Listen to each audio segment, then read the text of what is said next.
Vamos hoy a avanzar, como les decía ahí en el mensajito, em, comentarios del libro de la Iglesia Saludable, porque propiamente hablando, pues no es un estudio, así que digan, uff, qué bárbaro.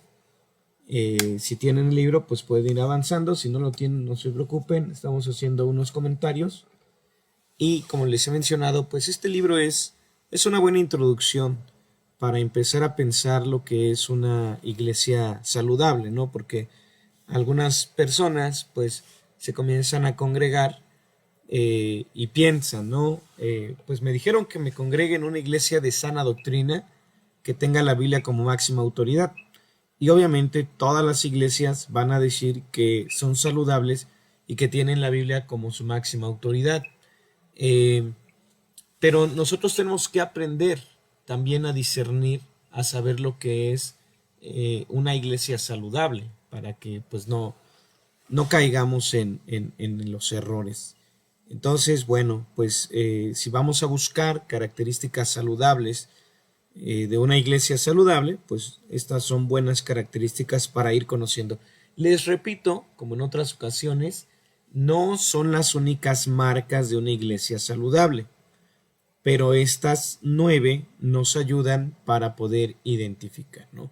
Y creo que hoy ya hay estudios en línea, predicaciones y cosas por el estilo, que hablan sobre las marcas de una iglesia saludable. Entonces, bueno, ya uno puede escuchar el otro y puede ir discerniendo, pero sobre todo que uno lea constante y frecuentemente la escritura para que cuando escuche este tipo de enseñanzas sobre qué características debe tener una iglesia que realmente es de sana doctrina y saludable y cosas por el estilo, bueno, ya uno no se deje llevar, ¿no? Como dice la escritura, como por toda corriente o viento de doctrina, sino que ya comencemos a tener convicciones propias.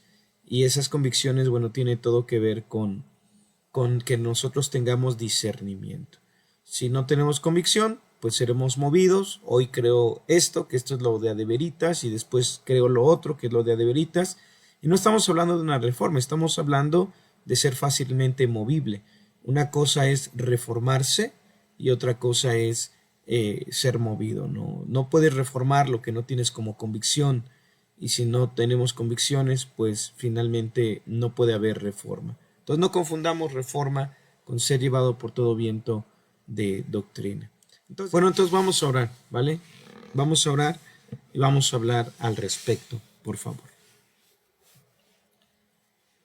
Señor, te agradecemos por el privilegio de podernos acercar a tu palabra. Es el privilegio de poder ser alumbrados por la verdad.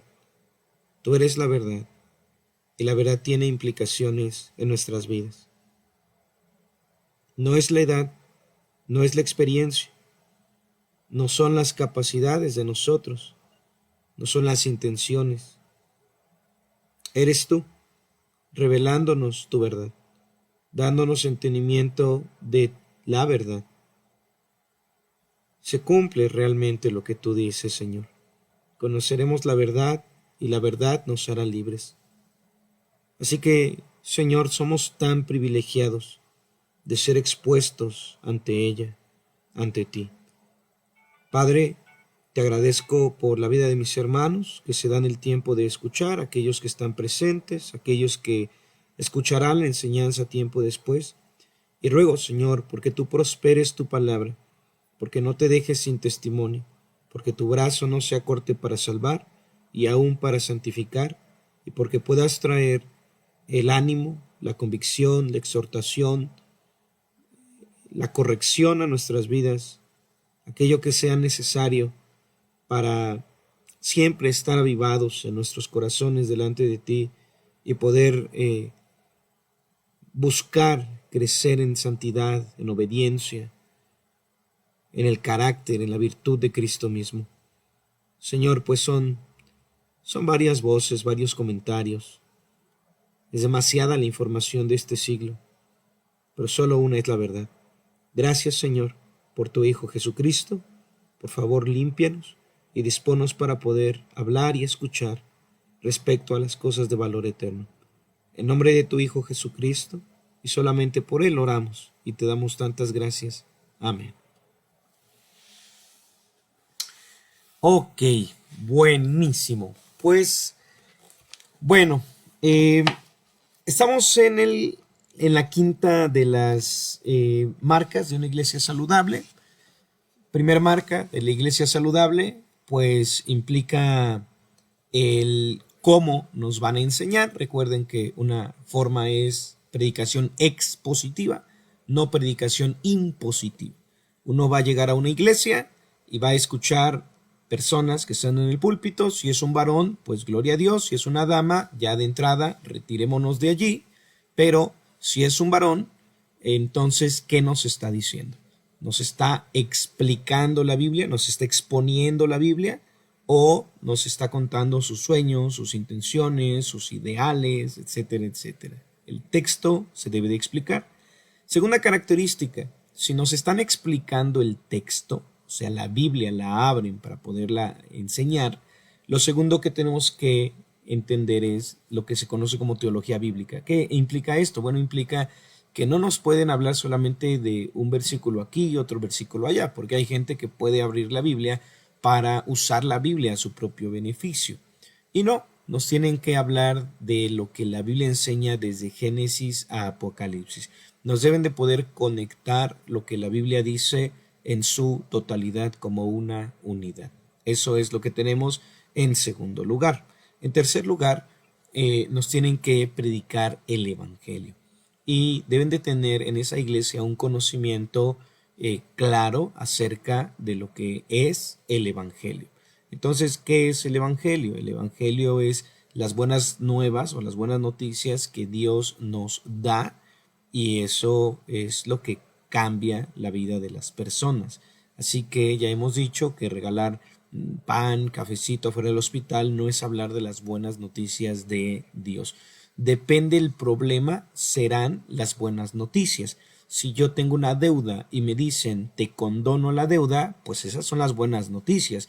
Si soy un estudiante y me dicen tienes vacaciones o ya te graduaste y no vas a tener que regresar a la escuela, pues esas son mis buenas noticias. ¿Por qué? Porque me costaba el trabajo, levantarme temprano para ir a la escuela, bla, bla, bla, bla, bla, bla. Depende el problema, serán las buenas noticias. Y Dios nos dice en su palabra que el problema de todos nosotros como humanidad es el pecado. No lo soluciona un psicólogo, no lo puede solucionar con intenciones de año nuevo, no se soluciona volviéndose religioso, no se soluciona metiéndose en un monasterio. El pecado se soluciona exclusivamente por medio de un sacrificio, porque el pecado es una violación de la ley, pero también implica una maldición. Entonces, ¿cómo pagas esa violación moral a la ley de Dios y cómo puede ser quitada esa maldición? Entonces, solamente Jesucristo puede librarnos de la maldición que es el pecado, y también puede pagar por las consecuencias y por nuestros propios pecados mismos. Así que una iglesia sana nos tiene que exponer la palabra, nos tiene que explicar de Génesis a Apocalipsis de qué se trata la palabra de Dios, y nos tienen que poder presentar el corazón de la palabra de Dios, que es el Evangelio de nuestro Señor Jesucristo. La Biblia no es un manual de vida, un mapa del viajero. Sí puede llegar a ser considerado, pero eso no es, digamos, su objetivo máximo o su objetivo principal o final de las Escrituras, sino que el propósito de las Escrituras es mostrar la salvación en Cristo Jesús. Entonces, bueno, en cuarto lugar hablamos que cuando se cree el mensaje correctamente, en una iglesia saludable vamos a ver conversiones, y eso es vital, mis hermanos, que una iglesia tenga conversiones, ¿no? ¿Y de qué se convierten? Hoy en día hay personas pervertidas que se cambian de género, como lo dicen ellos, que es imposible, pero bueno, lo creen que lo hace. Entonces, si es hombre, me convierto en una mujer, ¿no? Si era un hombre, me convierto ahora en un perro, ¿no? Y también, bueno, hay esa cosa que le llaman cosplay, donde las personas, bueno, soy fulanito de tal, pero me convierto en el hombre araña, me convierto en Batman, me convierto en bla, bla, bla, ¿no? Entonces, la gente se intenta convertir en algo que no es para intentar aparentar algo, disfrutar de algo. En el cristianismo la conversión no aparenta nada, sino que realmente manifiesta la fe en Jesucristo y hay un cambio de vida. Jesucristo nuestro Señor dijo que si Él nos hacía libres, seríamos verdaderamente libres. Y si Jesucristo, no el que adora el católico romano, los romanistas, los papistas, los que alaban su crucifijo, sino Cristo el que resucitó, aquel de quien dijeron los ángeles, porque buscan entre los muertos al que vive. Él está vivo y por cuanto está vivo puede ser capaz de liberar un alma de la maldición del pecado y puede redimir a una persona de sus pecados. Él lo hace, está vivo, de verdad. Él hace esta obra milagrosa, mística, sobrenatural, totalmente espiritual y que se llega a ver en la vida cotidiana de una persona. Él, porque tiene toda potestad, dice la Escritura, tanto en el cielo como en la tierra, puede convertir a los pecadores. Y bueno, decía un predicador en alguna ocasión llamado Leonard Ravenhill, a ver si me acuerdo bien, pero decía él más o menos así, que el milagro más grande que podría hacer el Señor era tomar a un pecador, llamar a un pecador, limpiar a un pecador y poner a ese pecador en un mundo de pecado y guardarlo limpio y sin mancha hasta el día en el que Él regrese. Entonces es un milagrazo, no que dijo Cristo, salgan de este mundo y apártense en monasterios, sino dijo, no te pido que los quites del mundo, sino que los guardes del mal. Ese es nuestro Señor Jesucristo, que nosotros en un mundo caído podamos ser distintos. Y esto no es un plan optimista, de eso de únete a los optimistas, sino es una realidad. El cerdo es transformado en su naturaleza, el perro que iba a su vómito es transformado en su naturaleza y el hombre que amaba el pecado y la suciedad hoy es transformado en su naturaleza y comienza a evidenciarse que el pecado ya no es su amo y dueño. Ok, hasta ahí la cuarta de las marcas. Entonces vemos en una iglesia que nos expone en la Biblia, nos hablan de toda la Biblia, nos hablan del corazón de la Biblia y podemos ver lo que la Biblia hace, el mensaje de las Escrituras hace en las personas, conversiones. Pero entonces en quinto lugar hablamos de que no se quedan con ese mensaje las personas de esa iglesia, sino que comparten ese mensaje. Entonces, cuando hablamos de compartir ese mensaje, estamos hablando de evangelizar. Y la semana pasada hablábamos sobre quiénes pueden evangelizar en una iglesia. Y bueno, pues algunas personas piensan que solamente algunos, como el pastor o los que más saben, son los que pueden evangelizar.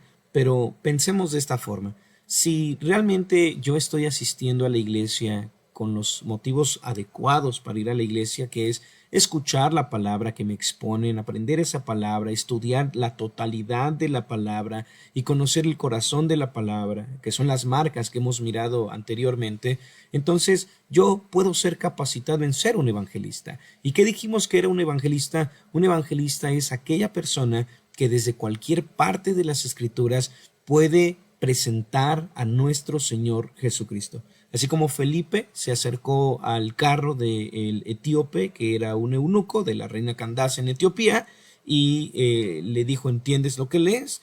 Y él dijo, ¿cómo sabré si nadie me lo explica? Era la porción de Isaías 53, y entonces Felipe, el evangelista, le comparte desde esa porción de las Escrituras acerca de nuestro Señor Jesucristo. Y mencionábamos que cuando uno comienza a entender la unidad de las Escrituras, uno se da cuenta que Cristo está en todas partes de las Escrituras. Fue lo que nuestro Señor mismo dijo de Él mismo en Lucas capítulo 24, versículo 44. Una vez que resucitó y aparece a los discípulos, les dijo, así era necesario que se cumpliese como está escrito de mí en la ley de Moisés, en los profetas y en los salmos, ¿no? Que son las tres grandes áreas en las que se compone el Tanaj, que sería el Antiguo Testamento judío, la Torá, los Nebim, los Ketubim, Y son las tres grandes áreas, pero las tres grandes áreas del Antiguo Testamento apuntan hacia nuestro Señor Jesucristo. Cristo en la tierra dijo, así como Jonás estuvo 3 días y 3 noches en el vientre del pez, así es necesario que el Hijo del Hombre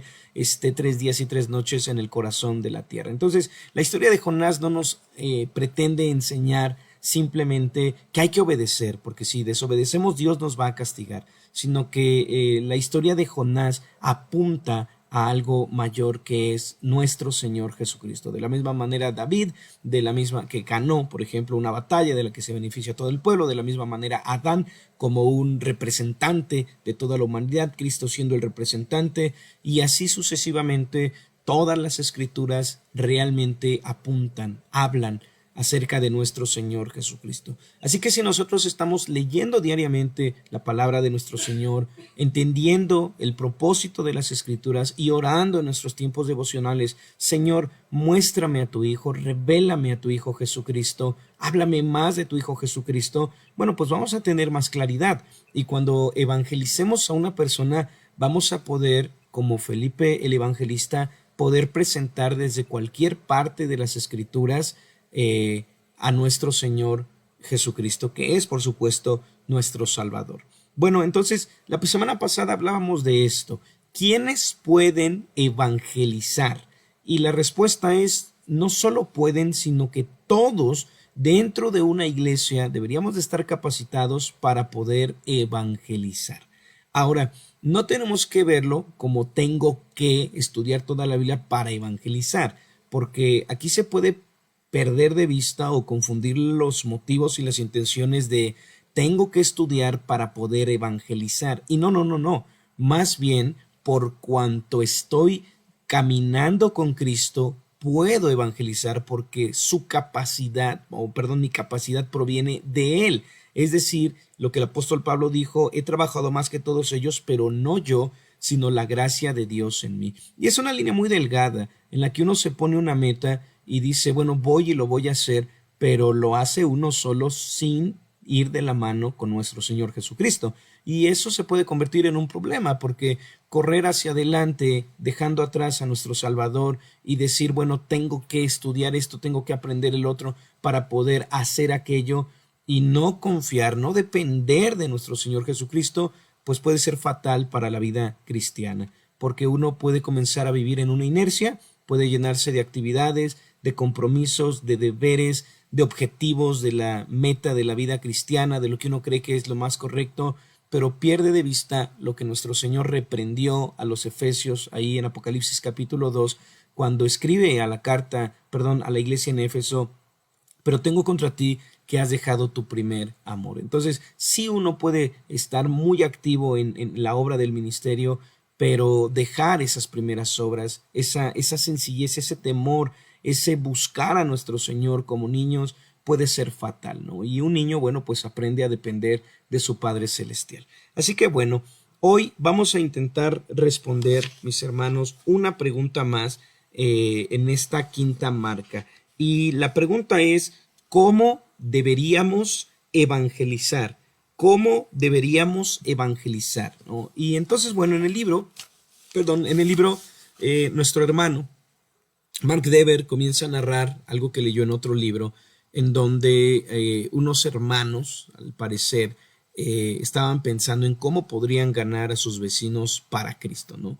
Y cosas por el estilo. Entonces vieron un globo aerostático, que de esos que promocionan, no sé, toma Roja Cola y cosas por el estilo, y esos globos aerostáticos, esos globos grandotes, y ellos pensaron, pues si la gente mira ese globo aerostático, pues seguramente podría mirar una palabra de nuestro Señor, ¿no? Y muy seguramente algunos de ustedes se han encontrado con algunos letreros en la calle, obviamente, que dice Dios te ama, ¿no? O acércate a Dios, o Cristo es la solución. Y uno podría pensar que está evangelizando.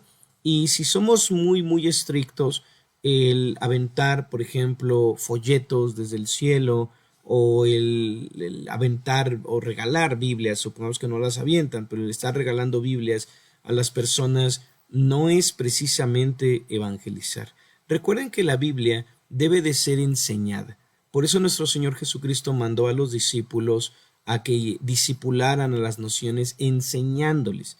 Si las personas en automático pudieran venir al entendimiento de las Escrituras y del mensaje del Evangelio, nuestro Señor no hubiera comisionado apóstoles. Y los apóstoles tienen la función, o tenían la función, al menos los de Cristo, los que hoy se autodenominan apóstoles, por cierto, no son de Cristo, porque solo los 12 que Cristo comisionó son los de Él, y los comisionó para que ellos pudieran aprender de Él, porque la Escritura da mucho testimonio de que ellos aprendieron íntimamente, es decir, Cristo predicó a muchas personas, pero hizo explicaciones de lo que él enseñaba de forma privada, de forma íntima a sus apóstoles, para que cuando él ya no estuviera, ahora sus apóstoles pudieran ir y predicar el Evangelio, que esa fue la instrucción de nuestro Señor Jesucristo, que lo que escucharon en oculto ahora lo proclamen desde las azoteas. Y uno dirá, bueno, pues dígalo desde la azotea. Bueno, a lo que nos estamos refiriendo es que el Evangelio debe de ser explicado. Regalarle una Biblia a otro es buena obra, es una buena acción, pero si yo no voy a buscar reunirme con esa persona para enseñarle a leer las Escrituras y para conocer cómo todo se cumple en nuestro Señor Jesucristo, tal vez yo estaría haciendo una parte del trabajo, lo que sería un trabajo incompleto. De antemano no siempre se puede. Pero lo digo porque no deberíamos nosotros de jactarnos o creer que estamos evangelizando solo porque regalé una Biblia, ¿no? Deberíamos de orar y buscar y procurar diligentemente, Señor, pues permíteme no solo regalarla, sino tener tiempos para poderle enseñar, ¿no? Repito, no siempre se puede, pero al menos nosotros deberíamos de orar, Señor, pues porque tengan una iglesia donde puedan congregarse, donde puedan aprenderlo, y de esta manera, ¿no? Saber que la meta del trabajo final es hasta ese objetivo. Antes, bueno, quizá como la Escritura dice, unos siembran, otros recogen, solamente, como dijo nuestro Señor Jesucristo, estamos entrando en las labores que otros han trabajado. Pero no porque solo podamos hacer una parte del trabajo, deberíamos nosotros de creer que estamos haciendo el trabajo, cuando el trabajo es poderles presentar a las personas a Cristo desde todas las Escrituras. Entonces, ya sea que regalemos una Biblia, ya sea que rentemos un globo aerostático y dejemos caer folletos, ya sea que rentemos un espectacular para escribir ahí una frase, Padre, Dios te ama, o cosas por el estilo, mis hermanos, por eso mencionaba la semana pasada acerca de Billy Graham y todo esto, se hacen predicaciones masivas, pero ¿cuántas personas verdaderamente están entendiendo el mensaje? Es preferible, no digo que no esté bien, pero creo que muchas veces es preferible el trabajo personal, así se le llama, trabajo personal, es decir, cuando uno evangeliza uno a otra persona, porque es más fácil interactuar con una persona uno a uno. Así no me subo a un púlpito y comienzo a predicar en masa y le digo a toda la gente lo que tiene que decir, lo que tiene que escuchar, perdón, sino que yo puedo ir uno a uno e interactuar. ¿Qué significa interactuar? Es ese diálogo en el que uno puede preguntar si estás comprendiendo, hay algo que no comprendas, uno puede mirar inclusive el rostro de las personas, puede escucharlos, puede presentar el evangelio aplicado a una necesidad en específico, y aún esos supuestos grandes evangelistas que llenaron estadios y cosas por el estilo, pues no hicieron ese trabajo personal. Quizá, si en el mejor de los casos sembraron el evangelio, abrieron una puerta, ¿no? Pero no se ha terminado el trabajo. Así que es muy importante el poder responder a esta pregunta. ¿Cómo deberíamos de evangelizar? Ahora, el hermano Mark Dever da 6 consejos o hace 6 comentarios respecto a cómo deberíamos evangelizar. También en la iglesia hemos hablado de cómo evangelizar, por cierto, que no se ha terminado ese asunto, pero me voy a basar en el libro y solamente voy a hacer estos comentarios, ¿no? Para respetar el orden que llevamos en el libro, solo le hice algunas modificaciones para que lo podamos aplicar, no sé si decirlo así, más en nuestro contexto contemporáneo, no solo nacional, sino contemporáneo. Bueno, 6 comentarios al respecto de cómo deberíamos evangelizar. Número 1. Lo primero que debemos hacer al evangelizar es tener en cuenta lo que estamos haciendo. No lo dice así Mark Dever, pero yo quisiera que ustedes lo recuerden de esta manera. A ver, si vas a evangelizar, no olvides lo que estás haciendo. ¿Qué estás haciendo evangelizando? Ahora, parece que estoy repitiéndolo, pero a veces cuando uno quiere evangelizar, termina haciendo todo menos evangelizar. Miren, si yo voy a hacer unos hot cakes y termino haciendo chiles en nogada, ya me distraje de lo que iba a hacer. Si yo voy al tianguis o voy a la tienda para comprar lo que necesito para hacer mis hot cakes y llego a la tienda y digo, me da una Coca-Cola y también deme una sopa de coditos y también véndame 3 bolillitos y entonces ya me distraje, ¿sí? A eso me refiero porque, nuevamente, puede ser que al evangelizar y al querer evangelizar terminemos hablando, haciendo o distrayéndonos y distrayendo a quienes estamos compartiendo el evangelio, comillas, compartiendo el evangelio, desviándolos de lo que nosotros queremos que ellos escuchen. Ahora, el saber o recordar lo que estamos haciendo nos va a ayudar a no desviarnos de lo que queremos hacer. Si estoy evangelizando, lo que estoy queriendo hacer es querer que las personas escuchen el evangelio. Y si yo me distraigo con otras cosas, como algunas personas dicen que salen a evangelizar, pero terminan debatiendo con las personas, hablan sobre política, hablan sobre mil y un cosas, entonces terminan desviándose de lo que están haciendo. El evangelio es el mensaje concreto de que Cristo murió por nuestros pecados, fue sepultado y resucitó al tercer día conforme a las Escrituras para nuestra justificación. Entonces yo tengo una meta. Si me preguntan sobre las profecías de Apocalipsis, no me desvío, le digo, bueno, permítame tantito, ahorita le explico, pero volvamos al asunto primario. Si me dicen, bueno, pero todos mienten, los políticos roban, el PRI robó más, sí, claro, los escuchamos, pero regresamos al asunto de la corrupción del alma y del pecado del ser humano. Si las personas dicen, no, yo conocía cristianos como tú y míralo, andaba de borracho con otras mujeres y no sé qué, sí está muy bien, hay muy mal testimonio, pero por eso usted escuche este mensaje. Pero es que en el internet unos dicen una cosa, otros dicen otra cosa y ni a quién creerle. Tiene toda la razón, pero permítame, le comparto estas 3 verdades y no le voy a hablar de ninguna otra cosa más que estas 3 verdades y usted escúchelo, razónelo, sopéselo, créalo, responda ante este mensaje. Entonces, lo primero que no tenemos que olvidar al evangelizar y cómo deberíamos evangelizar es no desviarnos de lo que estamos haciendo. Parece muy obvio, pero repito, es más común de lo que ustedes se imaginan, que uno se acerque a una persona uno a uno, a ver si podemos recordar esto.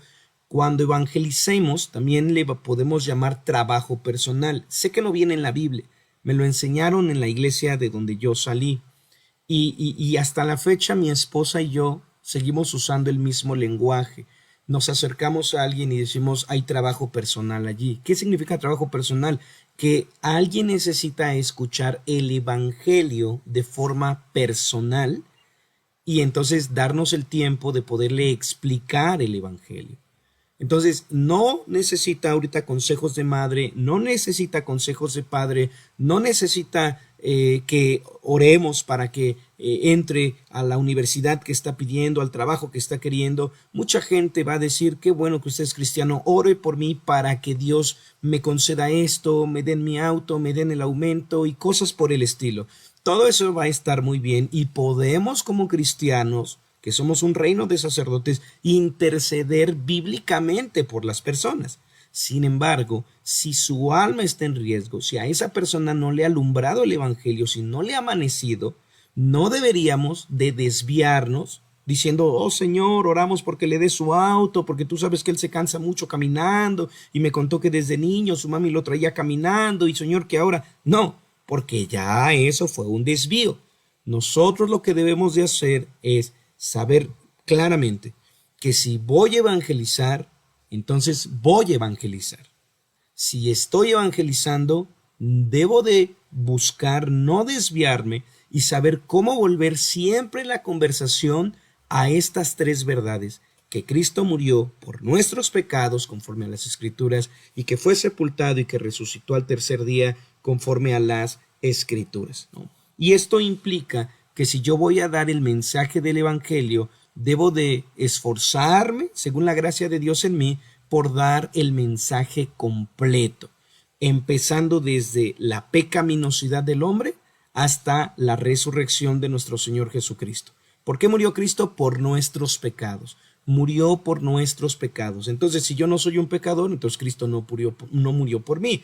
Cristo vino por los pecadores, Él vino por los enfermos. Entonces, hay personas que cuando evangelizan se saltan partes, ¿no? Como que quieren darle a las personas solamente la parte bonita, la parte de la esperanza.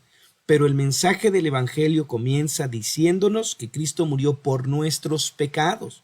Entonces, yo puedo decir, bueno, Cristo murió por todos los pecados, porque los pecados pues dañan, hacen daño. Y entonces bueno, Él te ama y murió por tus pecados. Pero ojo, ¿cómo puede uno saber que murió por sus pecados si la persona ni siquiera reconoce que es un pecador?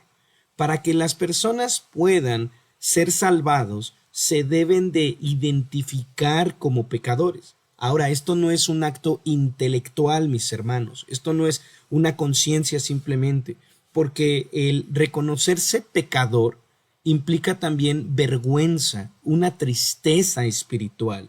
La cantidad de tristeza es otra cosa, pero no puede haber un pecador que se arrepienta si solamente lo hace intelectualmente. Literalmente matamos a Jesucristo, es lo que está diciendo. Cristo murió por nuestros pecados, nosotros le matamos.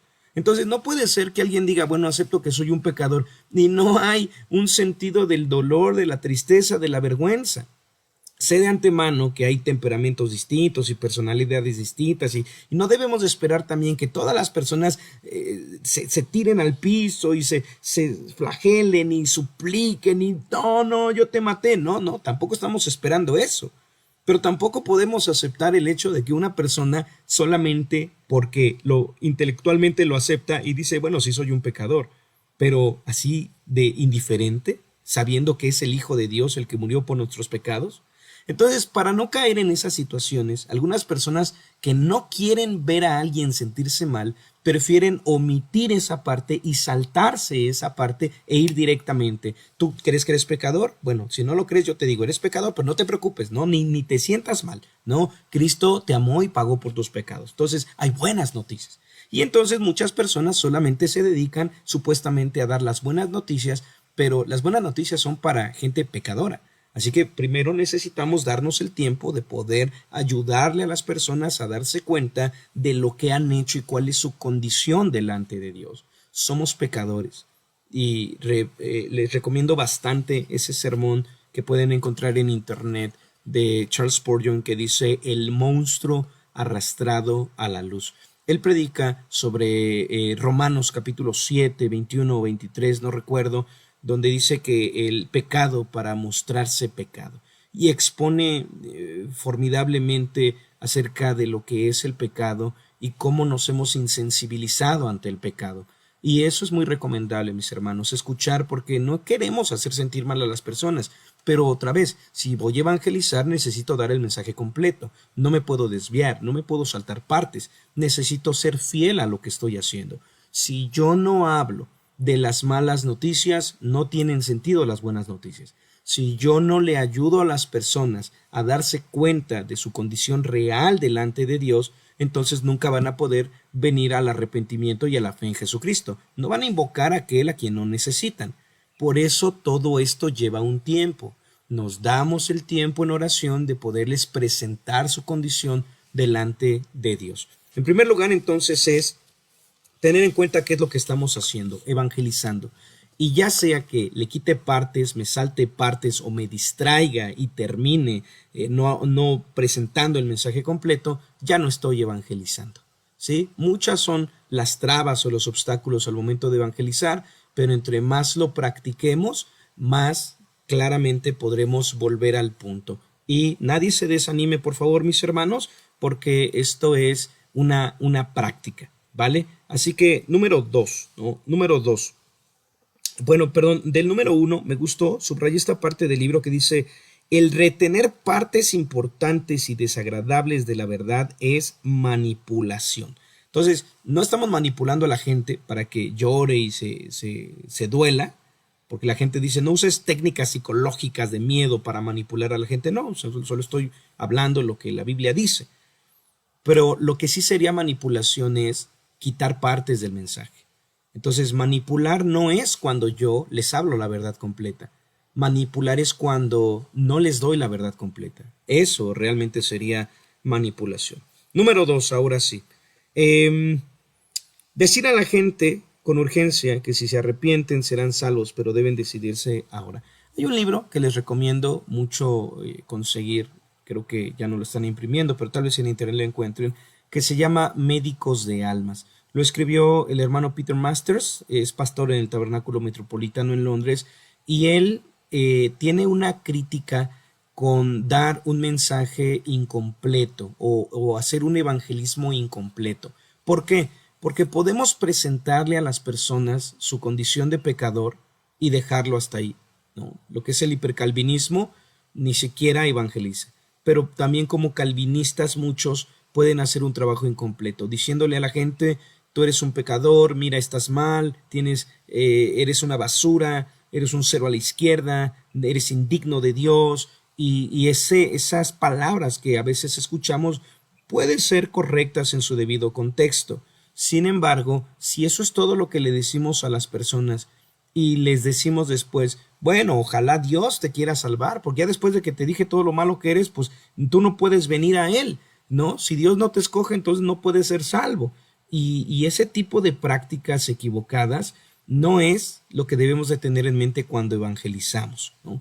¿Por qué? Porque fue nuestro Señor Jesucristo mismo quien dijo: arrepiéntanse y crean, porque el reino de los cielos se ha acercado. Arrepiéntanse y crean. ¿Qué hizo Cristo? Él predicó, Él enseñó, Él sanó, pero Él dio instrucciones de qué es lo que esperaba que hicieran con el mensaje que estaban dando. Por lo tanto, evangelizar también implica saber dar instrucciones a las personas a quien le estamos predicando el evangelio. Evangelizar implica entonces instruir a las personas. Ya que te he explicado el evangelio, también debo de poderte instruir en qué hacer, que fue lo que los varones en Pentecostés le dijeron al apóstol Pedro: ¿qué haremos? ¿No? Después de que Pedro les predica claramente el evangelio, ellos preguntaron: ¿qué haremos? Y ahora Pedro les instruyó: arrepiéntanse, crean, para que vengan de la presencia de nuestro Señor tiempos de refrigerio, y bautícese. Es decir, vienen instrucciones. ¿Cuál es la respuesta que Dios espera? No nosotros. Porque cuando nosotros llamamos a las personas al arrepentimiento, no se lo estamos diciendo porque nosotros seamos mejores. Ya lo hemos dicho anteriormente. ¿Qué es un evangelista o qué es un cristiano? Solamente es un vagabundo que sabe dónde hay pan, diciéndole a otro vagabundo dónde hay pan. Pero la única diferencia entre los que no conocen y los que sí conocemos, pues es nuestro Cristo. Y digo, es la única gran diferencia. Pero seguimos batallando con el pecado, mis hermanos. Así que no nos presentamos ante las personas como gente moralmente superior, como si fuéramos mejores, como si fuéramos perfectos, como si ya no pecáramos, como si ahora flotáramos, ya no caminamos, ahora flotamos en esta tierra, ¿no? Como si cuando llueve se nos escurre el agua y no nos empapamos. Eso es mentira. Seguimos necesitando la misma gracia salvadora, que es la misma gracia transformadora.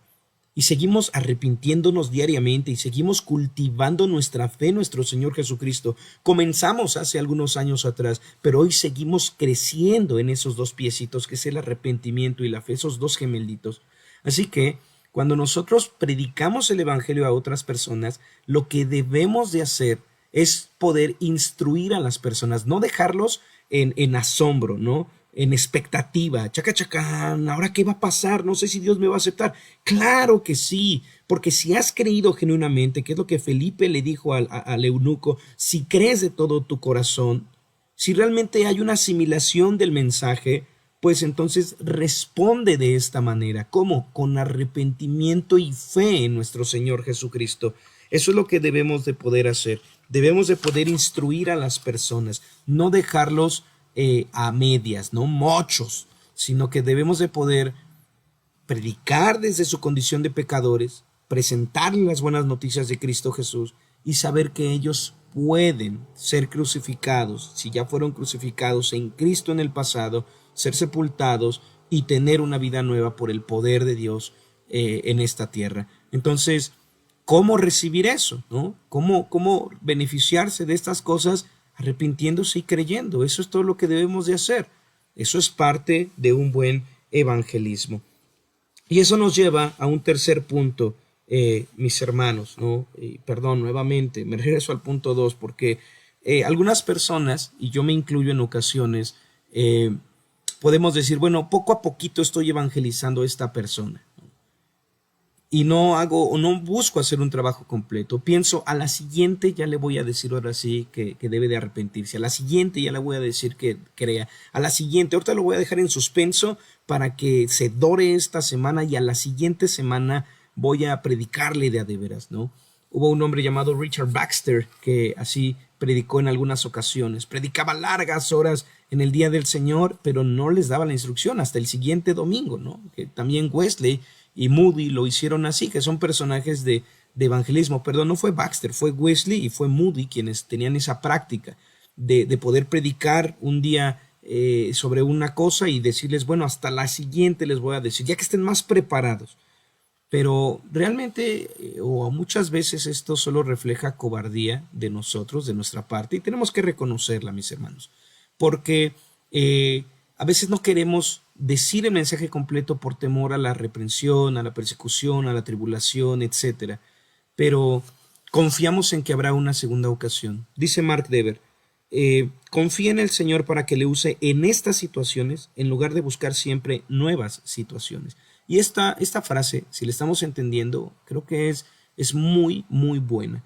Si estoy confiando en que habrá una siguiente ocasión para poder hablarle completo el evangelio y darle instrucciones de qué debe de hacer, ¿por qué no confiar hoy que Dios me va a dar la gracia para poder dar la instrucción? Si puedo confiar en que habrá una segunda ocasión para darle la instrucción, ¿por qué no confiar en que hoy el Señor me puede ayudar a dar el mensaje completo? Solamente lo pongo sobre la mesa. Número 3. Al evangelizar, ¿qué otra cosa debemos de hacer? Debemos de poder presentar los beneficios del evangelio. Entonces, se ha vuelto como una frase cliché ya en las comunidades neocalvinistas, en donde se le dice a las personas, ¿no? Eso lo dijo, creo que fue Paul Washer, ¿no? Tu testimonio no salva a nadie. Y desde ahí se repite y se repite y se repite y se repite. Tu testimonio no salva a nadie, tu testimonio no salva a nadie. Pero entonces, ¿cómo somos testigos? Porque lo que ustedes y yo somos al momento de evangelizar es dar testimonio de lo que Dios hace por medio de su evangelio. Predicamos el evangelio. Cristo murió por nuestros pecados conforme a las Escrituras, fue sepultado y resucitó al tercer día conforme a las Escrituras. Y no hay nadie que pueda hablar de los beneficios de arrepentirse y creer. Se supone que somos nosotros, mis hermanos. Se supone que nosotros somos testigos fieles del poder de la resurrección. Y para hablar de buenas noticias, no solo podemos hablar de buenas noticias a la distancia, de cosas que no se alcanzan, porque la buena noticia es que podemos ser perdonados. Y si yo estoy predicando el evangelio y yo he experimentado el perdón de pecados, por supuesto que me voy a gozar para compartirle a otras personas acerca del perdón de los pecados. Ese es un beneficio, el perdón de los pecados, la reconciliación, la santidad, la libertad en Cristo, el conocimiento de la verdad, la misericordia de Dios. Son beneficios del evangelio para nuestras vidas. Así que nos queda muy claro que nuestro testimonio no va a salvar a nadie. Pero si yo niego el testimonio de Dios en mi vida, porque no es el mío, yo no puedo haberme santificado, yo no puedo perdonarme solito, no. Él me ha perdonado. Y ese es el gozo de poder compartir, ser testigos de lo que Dios puede hacer en una vida. A veces uno dice, bueno, yo estaba así como tú y mírame, o sea, soy testigo de que el Señor ha resucitado y de que perdona, limpia, transforma, libera. Esa es una bendición. Así que al evangelizar, nosotros no debemos de perder de vista los beneficios del evangelio, porque se supone que nosotros estamos creciendo en comunión con Dios y se supone que cada vez más, cada día que pasa, estamos experimentando con mayor plenitud, con mayor profundidad, con mayor gracia, cada una de las bendiciones del evangelio. Entonces, yo le diría, pregúntense, mis hermanos, pregúntense cuáles son los beneficios del evangelio, porque una parte es el arrepentimiento, pero la otra parte es la fe. Sentirme miserable o saberme miserable, avergonzado de haber pecado contra el Dios Altísimo es vital, pero también el gozo del perdón de nuestros pecados es vital, porque sin eso no hay alabanza. Y lo dice el Salmo: invócame en el día de la angustia, te libraré y tú me honrarás. No podemos hacer nada por nosotros mismos porque no tenemos nada que no hayamos recibido, mis hermanos. Es lo que dice el Salmo 50, ¿no? ¿Cómo me vas a ofrecer? Dice el Señor, todos los animales me pertenecen, no me puedes ofrecer un sacrificio. No hay nada que le podamos ofrecer a nuestro Señor que no provenga de Él y que sea de Él, y aún la alabanza.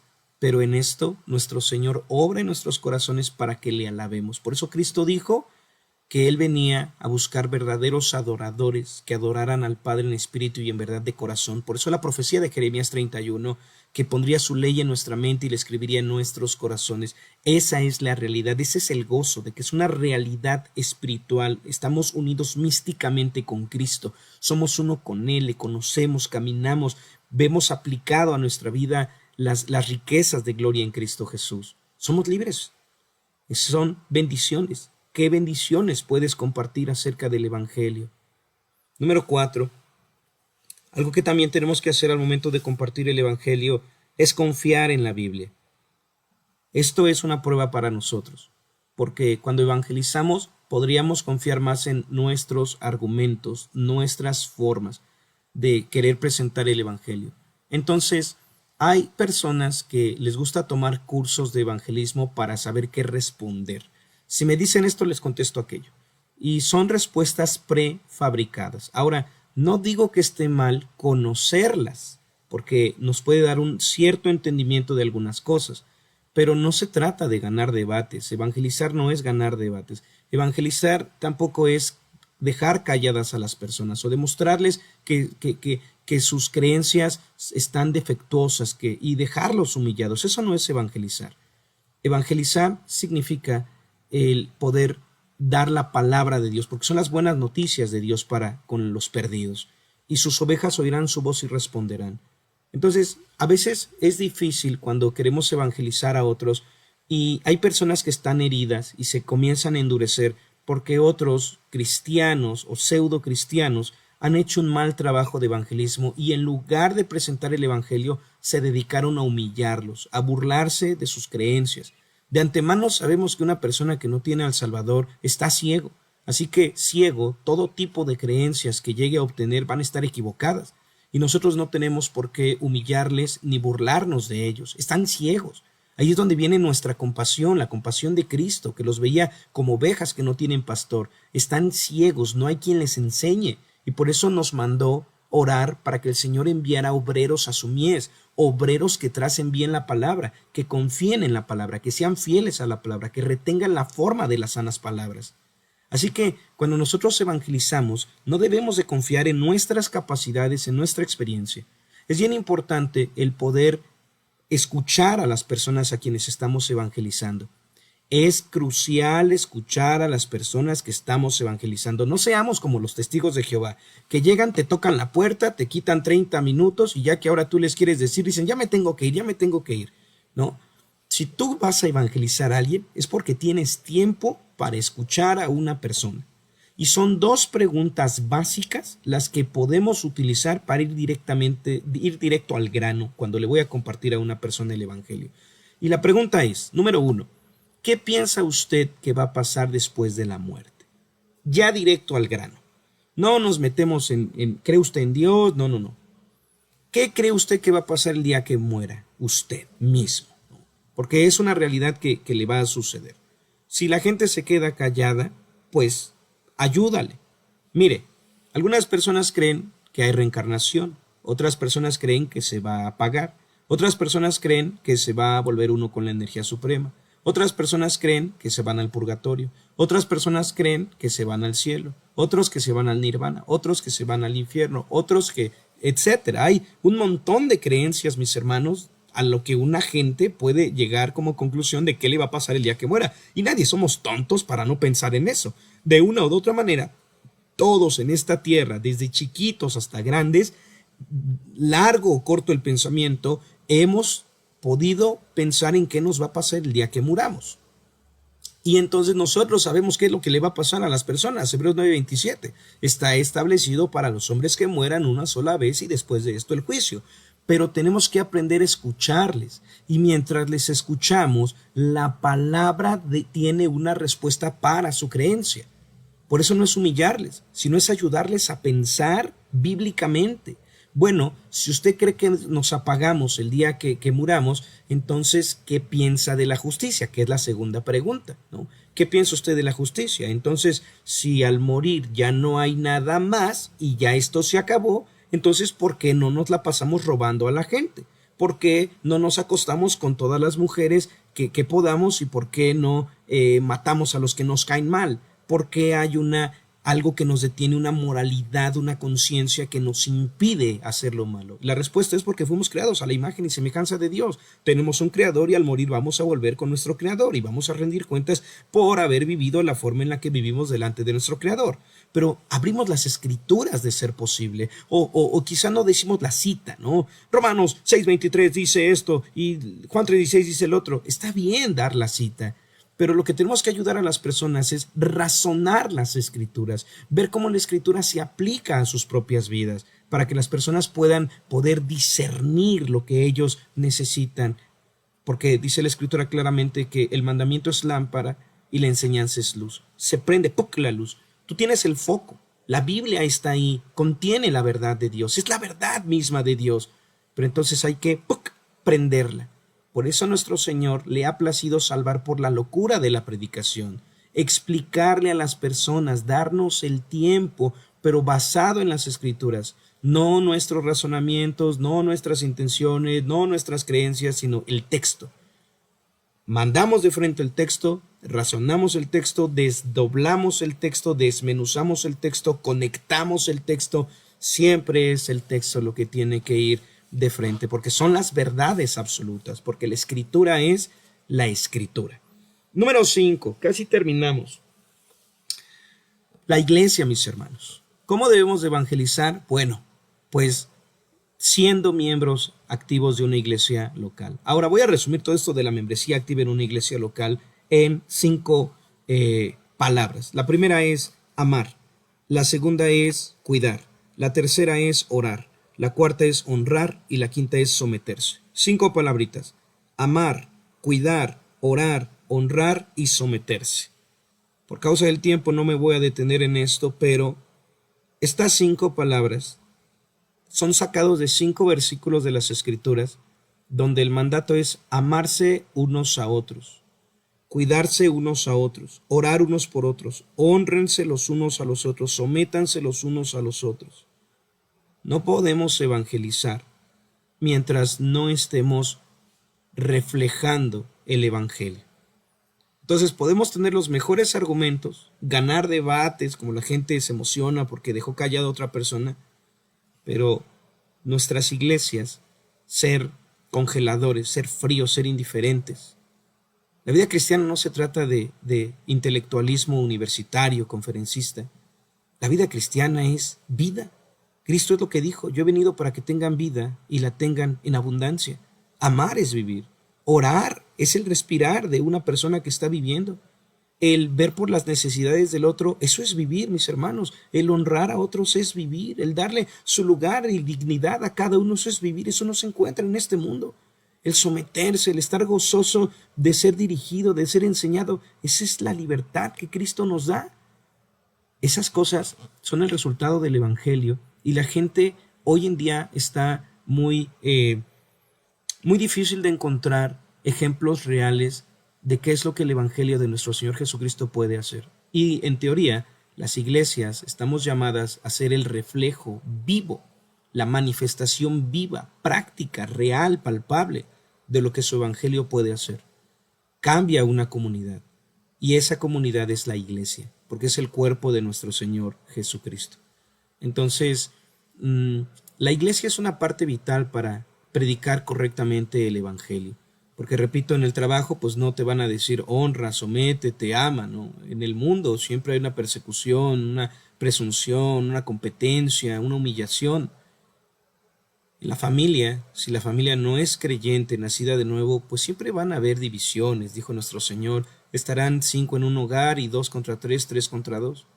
Pero en una iglesia no pueden estar 5 en una iglesia y 3 contra 2, 2 contra 3. En una iglesia no puede ser una competencia. En una iglesia nos servimos unos a otros. Así que esa es una forma de evangelizar. Esa es la forma en cómo deberíamos de evangelizar. Si yo solo quiero ser un llanero solitario y dedicarme a yo estudiar, saber métodos, metodologías y me salgo solito a evangelizar, pero no tengo una iglesia local donde soy miembro activo. Activo significa amar, cuidar, orar, honrar, someterse, 5 palabras claves. Si yo no estoy creciendo de esa manera, puede que nos digan alguna vez, como le dijeron a un evangelista, si a una persona, lo que haces no me deja escuchar lo que dices. Y es tremendo, lo que haces no me deja escuchar lo que dices, porque las palabras pueden ser asombrosas, podemos ser buenos oradores y convencer a las personas con argumentos, etcétera, pero nuestro testimonio, nuestras acciones, nuestra forma de vivir, caray, cuánto tropiezo ha dado al Evangelio la forma en cómo vivimos. Así que nuestro Señor nos ayude a crecer y madurar en nuestras iglesias locales.